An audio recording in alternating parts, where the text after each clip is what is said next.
encore ça. Qu'est-ce que c'est? Oh là là. J'espère que c'est pas encore ce malade.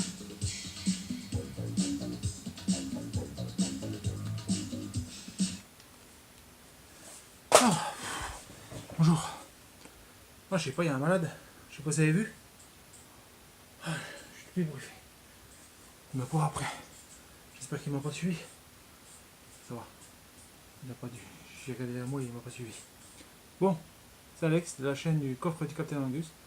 Donc j'espère que vous avez aimé mon petit sketch. Hein. Et oui, c'était moi Jason. Désolé. Non, c'est pour faire cette petite vidéo, c'est pour vous présenter des petits films d'horreur. Pas forcément des franchises connues. Mais voilà, des petits films que j'ai classés. Voilà. Parmi tant d'autres. J'ai eu du mal à choisir parce qu'il y en a pas mal. Bon, j'espère que mon choix a été juste. Et puis ben voilà. Donc j'ai 13 films à proposer.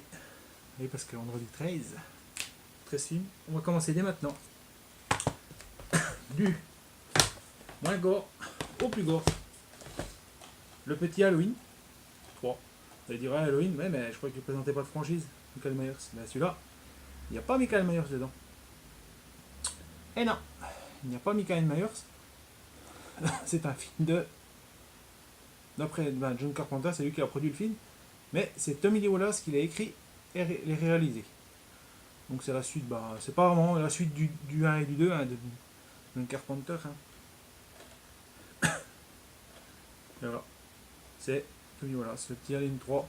Donc là c'est différent, il n'y a pas Michael Myers, c'est une histoire d'un fabricant de jouets un peu démoniaque qui veut lancer un peu le. Voilà, il fabrique des masques un peu bizarres, vous allez voir. Je pense que pour ceux qui connaissent ce film, voilà, hein, je vous lirai un peu le synopsis. Hein. Donc, un démoniaque constructeur de jouets a mis au point des masques pour enfants qui doivent exploser la nuit d'Halloween. Des milliers de masques sont fabriqués pour tuer d'innocentes victimes. Un revendeur découvre le mécanisme. Il est tué par le Cochrane. Mais comment empêcher la mort atroce de victimes innocentes programmées? Une nouvelle nuit de terreur, l'angoisse et le suspense mortel se préparent pour la fête d'Halloween.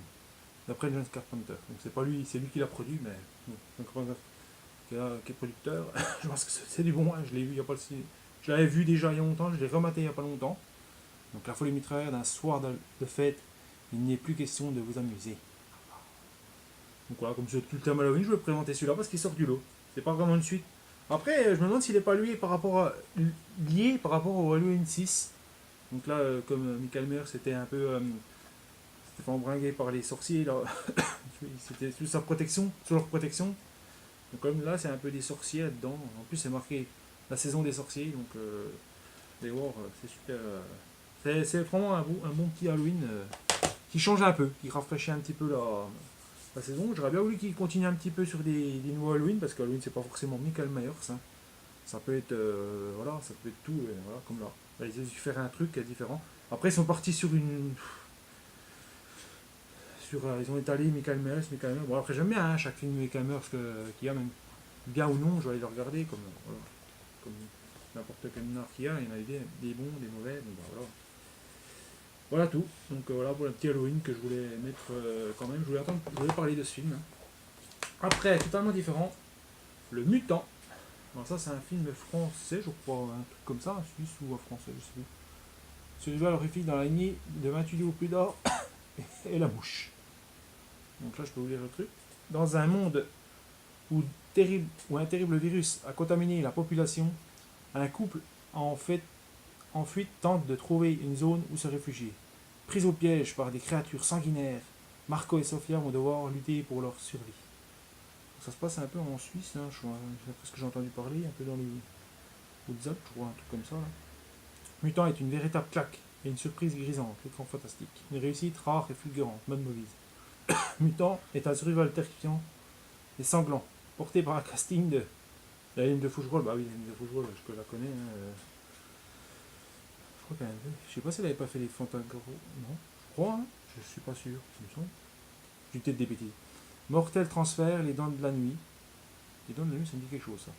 Francis Renaud, oui, je connais un peu. 36 caisses d'orfèvre, MR73, oui, là, c'est tous ces films-là que je connais. Dida Diafet, non, je connais, Chaudy. Ah oui, je vois qui c'est, oui, non, je le vois l'acteur. Je suis caché dans Chaudy, là. Donc voilà, hein, franchement, un petit mutant super sympa. Hein. Donc là, dans son petit fourreau, là, hein, c'est pareil, c'est la même chose. Voilà, pour aller pour aller vite. Après, qu'est-ce qu'on a? Alors celui-là, je l'ai acheté avec Grenier, je vous l'ai présenté dans une de mes vidéos, je crois. Don't be afraid of the dark. Donc celui-là, franchement, il faut le voir. Il est vraiment top. Moi j'aime bien. Franchement, ça, c'est en fait c'est un espèce de, je vais ouvrir un peu mon interprétation. C'est un couple, il y a le père, il y a le père de la fille, mais bon la mère c'est pas, la femme, c'est la copine de l'architecte là. C'est un architecte. Et c'est pas la mère à la fille. Hein. C'est juste elle est là pour. Puis il essaye de un peu nouer les liens, tout ça. Puis elle, la fille, un petit peu pas rebelle, mais voilà, un petit peu distante, on va dire. Puis du coup, il la trouve un peu bizarre, son père. Il la croit pas trop, il veut jamais trop croire ce qu'elle a à dire. Et puis, en fait, elle découvre un lieu un peu dans cette espèce de maison, là, de manoir, je sais pas quoi, là, ce que j'ai compris. Et en fait, ce qui va se passer, c'est qu'elle a trouvé une nouvelle pièce, lui il était content, il y a une nouvelle pièce, c'était pas prévu, bah, c'est bien, au moins ça fait un plus-value. Et en fait, ce qui va se passer, c'est que dans la pièce, il y a une espèce d'aération là, puis dans l'aération, il y a des espèces elle entend, la fille entend des voix qui l'appellent, machin. Et après, vous saurez, je ne explique pas plus, mais franchement, après, vous allez vraiment comprendre pourquoi il y a ces voix et qu'est-ce que c'est que ces voix. Je vous laisse un peu découvrir les. Je pense que ceux qui l'ont déjà vu doivent savoir de quoi je parle. Je vais pas vous dire la fin, parce que si je vous dis tout ce vous n'allez pas être surpris. Hein. C'est un peu pour ça aussi. Hein, voilà. Donc, le petit. Là, c'est un vieux film. On va repartir sur du vieux film. Le Blob. Petit film de monde, de bilan, de slide, de je sais pas quoi là. Ouais, alors là c'est un espèce de. J'ai vu c'est un remake du film Danger planétaire, je crois, un truc comme ça, où qui était avec Steve McQueen, je crois. Je me peut-être me tromper, hein, c'est parce que je l'ai pas vu, ça fait un bail, alors je me souviens plus trop de l'acteur qui jouait dedans. Je ne sais même pas si c'est Steve McQueen, je crois, je suis pas sûr, hein. Faut pas dire de bêtises. Là, voilà, c'est. Comment il s'appelle lui je connais un peu l'acteur là. Oui, bon, on prend en face. Voilà, c'est une espèce d'alien un peu venu de je sais pas où là qui s'écrase avec une météorite là. Et ça fait puis un espèce de clochard qui va se retrouver contaminé par cette espèce de chose là, qui va vouloir le toucher, parce que il fouine, il aime bien fouiner un peu, le clochard là. Il va se retrouver contaminé, puis ça va petit à petit, le machin l'espèce de monstre va grandir là, puis il va foutre la panique partout là. Ouais, franchement, ce petit blog, voilà, pas mal. J'espère que vous me voyez. Voilà, petit blog. J'espère que ça se voit bien. Alors là, on a le. Parce que j'ai vu que je n'ai pas de retour, on peut pas trop voir. Donc, alors là, c'est les 13 fantômes. Alors là, c'est un remake aussi. C'est un remake des 13 fantômes. Là. Voilà.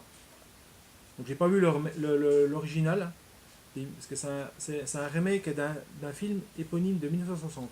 Réalisé par le cultissime William Castle, 13 fantômes reprend avec bonheur tous les ingrédients du film d'horreur. Porte dérobée, décors mystérieux, fantômes agressifs et vicieux. La peur est au rendez-vous et les frissons garantis. Un univers visuel et un décor véritablement spectaculaire, basé sur un scénario recherché et séduisant. Zurban. Bon, c'était pas une grosse coupe, mais franchement, ouais.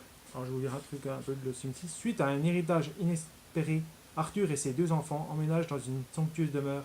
Pour lui, c'est un véritable cadeau du ciel. Comment aurait pu deviner que le parterre de sa maison n'était autre que la représentation du zodiaque noir, la version démoniaque des 12 signes astrologiques, et que sa vie allait être un enfer. Donc, plutôt pas mal. Entrez, vous êtes attendus. Franchement, ouais, il y a un univers, il y a un. Ouais, ouais, c'est bien fait. Ça fait pas être pire flippeux, mais c'est quand même un bon petit film d'horreur de genre. Voilà. Ça fait un moment que je l'ai celui-là. Hein. Le petit 13 fantôme, voilà, pour les petits fantômes. Qu'est-ce qu'on a ensuite? Alors là, celui-là, je tenais à vous présenter. Derrière le masque. Alors là, c'est derrière le masque, c'est un. En fait, c'est un homme, un jeune là, dont ses idoles, c'est Freddy, Jason, Michael Myers. Voilà, c'est ses exemples, c'est ses idoles, quoi. C'est ses modèles, quoi. Modèles parce qu'il adore ces films-là, comme nous, hein, on aime bien les films un peu comme ça. Et lui, en fait, il va appeler une équipe de reporters pour montrer, pour en fait, pour comment dire, je vais vous lire le truc, hein, comme ça vous saurez. Souriant, intelligent et sympathique, Leslie Wayman est en apparence le plus charmant des jeunes hommes. Mais son ambition est de devenir une véritable machine à tuer en suivant les traces de ses idoles de toujours. Freddy Krueger, Jason Voorhees et Michael Myers. Il demande à une équipe de TV de le suivre pour réaliser un documentaire sur son ascension vers l'horreur et l'infamie. Tourné à la manière d'un reportage, derrière le masque, il sait que les codes du slasher avec dérision et cynique. Scénario brillant est original, mise en scène talentueuse, une véritable claque à en devenir. Donc franchement, ouais, un croisé de Paul Revich et Scream, ouais, je sais pas trop si c'est... Ouais, ça peut... Ouais, un peu, mais c'est plutôt... Ouais, c'est pas mal. Franchement, vous allez voir... Oh là là. C'est bien fait, franchement. Mais bon, là, je l'ai pas revu, ça fait un moment. Hein. Je sais que ce film est bien, je l'avais déjà vu au moins 2 fois. Voilà, c'est dit, pas en état, là. Je sais pas, je crois que je le retrouve en bon état, parce que là... Je sais pas tout ce qu'il y a eu, il y en a qui me remprunté. Si vous voulez laisser des CD sur une console ou un truc, quand ça chauffe, je me demande si le CD n'a pas chauffé et puis il s'est pas teinté. Je pense que c'est ça, mais pourquoi il a chopé ce coup-là, parce qu'en fait il est impeccable, sauf qu'il est trouble, Je sais pas si vous voyez, regardez, je vais le remontrer. Et il est un petit peu trouble. Il passe, mais difficilement. Voilà, on sent que la netteté est pas là. Ouais, c'est ça, je pense qu'il chauffe un peu. Donc voilà, celui-là. Après, pour le petit derrière le masque, franchement, je vous le conseille fortement celui-là. Le petit Frozen. Alors ça, c'est un super film avec un suspense à vous glacer le sang. Donc j'ai été paralysé par la peur en voyant ce film. Le New York Observateur. Frozen, c'est Hitchcock qui sort les crocs. Un petit coup de mieux. Bon, après Hitchcock, ouais. Ouais, c'est plutôt pas mal. Donc là, ouais, c'est des jeunes qui vont partir en ski. Là, bah, oui, c'est logique. Hein. Et puis en fait, ils vont se faire attaquer par des meutes de. En fait, le TSS va rester bloqué. Et puis en fait, il va se passer une suite de situations. Puis en fait, ils vont se faire attaquer par une meute de loups. Hein. Ils vont devoir survivre à tout ça. Et puis voilà. Hein. Donc c'est plutôt pas mal le petit Frozen. Franchement, ouais, il est pas mal. J'avais bien aimé ce film. Voilà, le petit Frozen, c'est pas mal. Ça change un petit peu. Voilà, Alors là, on a. Qu'est-ce qu'on a? La cabane au fond des bois. Dans les bois, pas au fond des bois. La cabane dans les bois, oui. C'est un peu pas pareil, mais voilà. Alors ça, par exemple, ce film est super. Ouais, je vais peut-être vous le lire, hein, comme ça. Après. 5 amis partent passer le week-end dans une cabane perdue au fond des bois. Ils n'ont aucune idée du cauchemar qui les attend, ni ce que cache vraiment la cabane dans les bois. Signé par 2 maîtres de l'horreur, Joss Whedon et Drew Goddard, voici un film qui réinvente et repousse toutes les conventions du genre. Attendez-vous à découvrir un nouveau niveau de terreur. Franchement, ouais, vous croyez connaître l'histoire, vous pensez déjà connaître la fin. Ouais, parce que franchement, ouais, c'est vraiment... les jeunes, ils vont se retrouver dans la cabane, là, ils vont passer le week-end, et en fait, ils vont poigner des objets. Chacun va poigner un objet qui, je sais pas, qui tente bien. Et en fait, cet objet, par cet objet, ils vont leur destin va être scellé, quoi. Ils vont vraiment... ils ont déjà signé un peu leur arrêt de mort, puis leur mort, voilà, est liée un peu à cet objet, quoi. Donc vous allez voir, franchement, super bien. Puis alors à la fin, c'est pas mal. Après, une fois qu'on l'a vu, on n'est plus trop surpris, mais franchement, ce film est pas mal. Alors là, on va passer sur 2 films. Ouais, on a déjà commencé un peu par Sister et Sœur de sang. Alors là, c'est super, c'est pas mal parce que je vais vous lire le synopsis. Voilà. Au cours d'un jeu télévisé, Peeping Tom, c'est un concours là. Daniel Britton, mannequin, comédienne, fait la rencontre d'un jeune homme, Phillips Woods. Publicitaire, il se retrouve au restaurant et malgré la tentative d'Émile Breton, l'ex-mari de Daniel, de perturber cette soirée. Tout se déroule merveilleusement jusqu'au lendemain matin, où Philippe apprend que Daniel a une sœur jumelle, Dominique. C'est d'ailleurs leur anniversaire. Une jeune journaliste de Staten Island, Grace Collier, assiste de sa fenêtre au partage du gâteau. Vous allez voir, c'est... Il n'y a pas trop... Pas le gore, on n'est pas vraiment dans le gore, hein. Un peu le gore facile, comme on dit. Voilà, une petite intrigue, c'est bien mené, hein, puis à la Hitchcock, quoi. Comme vous allez voir, qualité d'écriture, montage virtuose, avec Sœur de sang, Brian De Palma, perpétue le mythe d'Alfred Hitchcock et le transcende en y apportant sa propre vision. Un hommage à la hauteur de la musique, signé Bernard Herrmann, c'est-à-dire grandiose, avec une impressionnante Marco Keider qui impulse ou personnage une folie vraiment furieuse. Donc ça intéresse moins de 16 ans, ouais, ça va, c'est pas. Non, ça peut être plutôt maintenant ça va, ça passe, hein, c'est plutôt. Mais franchement, ouais, on sent bien la petite tension Hitchcockienne, le petit. Ouais, quand on voit un petit peu, un peu fenêtre sur cours, bon là c'est un peu en version un petit peu plus psychose, voilà, tous ces petits trucs de Hitchcock là. On ressent bien, là, franchement, vous avez adoré ce film parce que vous aimez bien un peu Hitchcock, ben, franchement, vous allez retrouver un peu, vous allez retrouver un peu dans ce film d'horreur là. Et voilà, c'est bah, horreur, pas vraiment horreur, ça va. C'est un peu ouais, un peu horrifique, un thriller horrifique, hein. Voilà, un peu. Voilà, je pense que je le définirais comme ça. Euh, Là, si on a la sœur, on a le frère de sang, parce qu'il alors, il paraît qu'il y a eu je crois qu'il y a eu des suites à ça. Donc là, je vais vous le lire aussi. Un jeune homme qui conserve précieusement son frère siamois atrocement déformé dans un grand panier en osier cherche à se venger des médecins qui les ont séparés à la naissance. Un crescendo dans l'horreur, tourné dans les bas-fonds sordides de New York, peuplé de personnages terrifiants et de docteurs aux pratiques douteuses et de prostituées. Un chef-d'œuvre intemporel du genre gore qui a inspiré plusieurs autres volets. Oui, en fait, il y a eu d'autres volets. Donc celui-là, interdit moins de 16 ans, ouais, je pense que je le laisserai interdit moins de 16 ans, parce que c'est vrai que mon frère, si à moi, est petit et laid, méchant. Il vivait dans un panier, aujourd'hui il vient de sortir. Près de son basket cage. Voilà, le petit basket cage, alors là, on voit vraiment la couleur, on en voit vraiment la couleur. Hein. Ce qui va se passer, voilà, ils vont se venger un peu des personnes qui vont séparer, quoi. Parce qu'ils ne voulaient pas être séparés, un peu comme les sœurs de sang, quoi. C'est un peu pareil, un peu dans la même lignée, mais sauf que c'est voilà, c'est vraiment dans l'horreur, là, dans la crasse, dans le truc un peu. Je sais pas si vous voyez, Shud un peu mais bon, c'est pas vraiment pareil parce que Shud c'est plutôt des espèces de mutants un peu, un truc. Hein. Il y a Shud et Shud 2. Ouais, c'était pas facile à trouver ceux-là. Ah, ça, je sais pas si pour ceux qui connaissent Shud. Hein. Alors, je sais pas, je pense que je les prononce bien. Alors là, pour finir, il nous reste 3 films. Hein. Alors celui-là, franchement, le petit haute tension. Alexandra Adja. Alexandra Adja, celui qui a fait les Piranhas, bon, il a fait d'autres films. Hein. Je sais pas, voilà, mais. Cécile de France, vraiment, Cécile de France, elle joue vraiment le rôle là-dedans, mais vraiment. Bah, même l'autre, l'actrice, franchement, vous allez voir. C'est un film français, mais qui déboîte sa race. Franchement, ouais, franchement, tout simplement une bombe, Mad Movies, terrifiant, une réussite, écran fantastique, Cécile de France, My Win.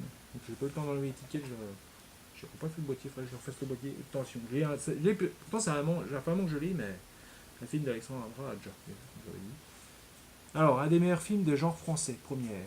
Une maison isolée, deux amis inséparables, une famille unie. Un tueur sanguinaire qui rôde dans la région à la nuit tombée. Une seule règle, survivre.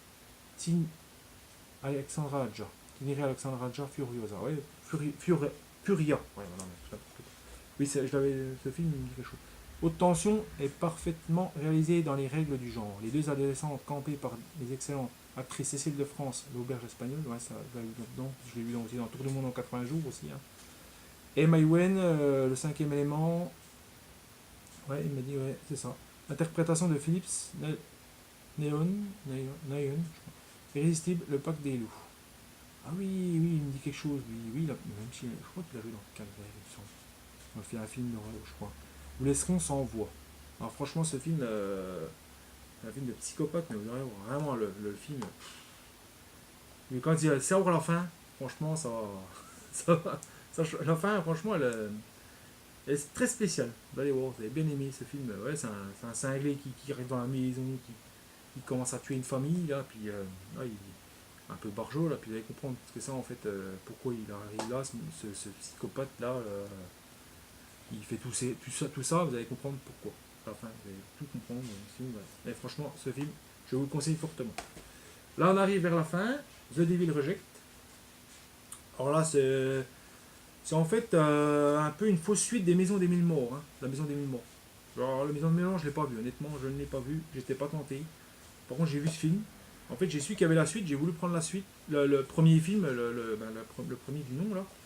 Et puis, ça m'a pas tenté. Donc, je suis là, mais vraiment, voilà. Bah, c'est une fausse suite. C'est pas vraiment une suite. C'est une suite. On sait pas trop la Maison des Mille Morts. Mais là, franchement, c'est voilà, c'est un shérif qui va. C'est des psychopathes, une famille de psychopathes. Hein, t'as le père, la fille et la fille et puis son frère, hein, son fils. Et qui vont, c'est des psychopathes qui vont tenter de fuir, je pense que ça, hein, parce qu'ils ont dû avoir un truc à la maison des mille morts, je pense, ils ont dû prendre la fuite. Parce qu'en fait, il y a un shérif un peu qui décide de se venger parce qu'il a eu une histoire. Je crois qu'il a sa famille qui est morte, je crois, le shérif ne vit. Il est inné, mais oui, non, ça, ouais, il s'est vengé les parents de famille pour se venger, parce qu'en fait, il a dû avoir un truc, puis il décide de se venger. Je me souviens plus trop, je l'avais vu, hein, ça fait un moment, il faut que je me le remette dessus.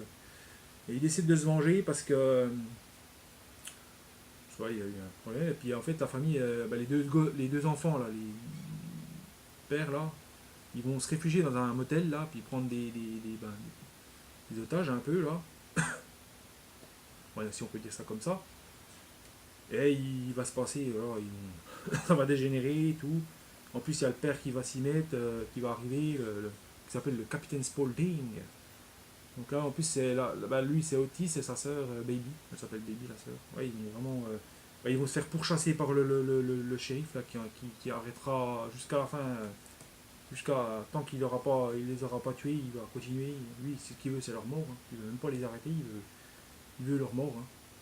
Il veut les voir mourir parce qu'il voilà, il est prêt à enfreindre les règles pour pouvoir y voir sa vie, comment dire. Hein. Donc voilà. Franchement, cette idée de reject de Rob Zombie, top. Hein. La mort les accompagne, l'enfer les attend. The Devil Reject. Donc voilà. Hein. Plutôt pas mal ce petit film de. J'ai bien aimé. Donc si vous l'avez, très bon film pour se remater pour l'époque d'Halloween. Le petit dernier, alors ça c'est Cannibal Holocaust. Vraiment c'est un film qui m'a. Comme Blob, le film Blob, il m'a retourné aussi parce que je l'ai regardé il y avait 9 ans, il m'a vraiment retourné ce film. J'étais gosse, c'est mon cousin qui a mis ça. Puis moi j'ai comme curieux, j'ai regardé, puis il m'a pas vu, c'est un coup. Et puis j'ai vu ce film, il m'a. Pourtant ça n'avait pas flippé quand on voit plus tard, mais j'ai vraiment un souvenir un peu. Pas traumatisé, mais voilà, ça m'a vraiment marqué ce film. Là j'ai plus peur, voilà, ce film, moi je vais regarder maintenant, voilà, mais ça me rappelle quand même, quand je l'ai regardé à l'époque, ça m'avait bien traumatisé, comme j'avais regardé Peur Bleue aussi, un film de Stephen King avec le garou, j'ai regardé Reanimator, alors ce film, c'est le pire de tout, il m'a vraiment traumatisé ce film, quand j'avais 9 ans, 10 ans, j'ai regardé ça, j'ai dit, j'avais pas le droit de regarder des films comme ça, mais à l'époque, voilà, ma tante qui a mis ça, la Peur Bleue, elle a mis ça, vous voulez regarder ça, et mon frangin aussi, mon frangin a regardé, hein, voilà, un truc de dingue. Et ce film, je l'ai regardé aussi quand j'avais 11-12 ans, Cannibal Holocaust. J'ai vu sur ce film. Mon cousin il regardait beaucoup de films d'horreur. Puis quand j'allais chez lui, voilà, il faut laisser les films. Hein. C'était l'époque, hein, on ne faisait pas forcément attention, il n'y avait pas les interdictions comme maintenant, ils n'étaient pas à cheval là-dessus. Alors j'ai regardé ce film, franchement, mais ce film, il m'a vraiment pareil. En fait, c'est une équipe de reporters qui vont faire un reportage, quoi. En, tiens, je vous le retiens aussi comme ça sera plus simple. Sauvage et terrifiant, hyper réaliste, le film de terreur ultime.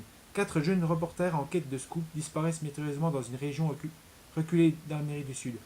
Après être entrés en contact avec une peuplade cannibale, un professeur organise une expédition pour partir à leur recherche. La petite équipe s'enfonce dans la jungle, découvre des restes humains et rencontre à son tour la tribu cannibale. Les images tournées par les reporters sont intactes. Elles livreront la vérité sur l'horrible fin des disparus. Alors celui-là, il est interdit au moins de 18 ans. Hein. 18 ans. Ce film, il mérite bien parce que franchement, il est choc quand même. C'est un film choc. Parce qu'on pourrait très bien, il pourrait très bien avoir des reporters de nos jours qui peut très bien avoir une tribu qu'on ne connaît pas de nos jours, on n'en sait rien, et qui se mettent à dévorer. Je crois que ça même, je ne sais même pas si ça. Je ne sais pas si c'est basé d'une histoire vraie. Quand même. Un film est préféré de l'histoire du cinéma. Oui, version intégrale non censurée. Alors ça la version non censurée. Hein. Franchement, j'aime bien. Je vais vous montrer pour vous voyez un petit peu pour la fin. On voit déjà l'autre avec son pic là. Hein. C'est bien parce que les CD avec les petites pellicules là, je trouve que c'est cool. C'est cool les petites pellicules. C'est pas mal. Je vais vous mettre comme ça. Pour que vous voyez un petit peu. Voilà. Donc voilà. Hein. Donc aux plus jeunes, ne regardez pas cette vidéo. C'est pas pour vous. Là c'est interdit au moins de 12 ans, interdit au moins de 16 ans pour les ados et les adultes. Hein. Voilà, je tiens à leur dire, voilà, c'est pas pour vous. Si vous regardez cette vidéo. Enfin, j'aurais peut-être dû le dire au début. Je suis désolé. Donc j'espère que ça vous aura plu, puis ça n'aura pas duré trop longtemps, mais je voulais faire cette petite vidéo parce qu'après je vous dis aussi que peut-être pendant quelques jours, peut-être 4-5 jours, ou peut-être un peu plus, je ferai peut-être pas de vidéo, hein, ça dépend, hein, je verrai, peut-être je vous présenterai peut-être des petites séries que je vais me faire parce qu'en fait je vais aller garder des animaux et puis du coup je ne serai pas chez moi donc voilà, je préférais dans mon environnement, quand je suis pas en dehors de mon... Voilà, je préfère tourner mes vidéos chez moi que de... Voilà. Puis voilà, ça me permet de faire une petite pause aussi. Puis vu que je suis avec mon fils, voilà, ça sert aussi de profiter de mon fils, que ça va bientôt être Halloween, on va faire un peu des décos d'Halloween, tout ça, on va profiter un peu de ça, et puis voilà. Mais vous inquiétez pas, quand je reviendrai, je verrai après, peut-être que je vous ferai une vidéo, hein, je sais pas, hein, vraiment, j'en sais rien. Il y en aura peut-être une demain qui va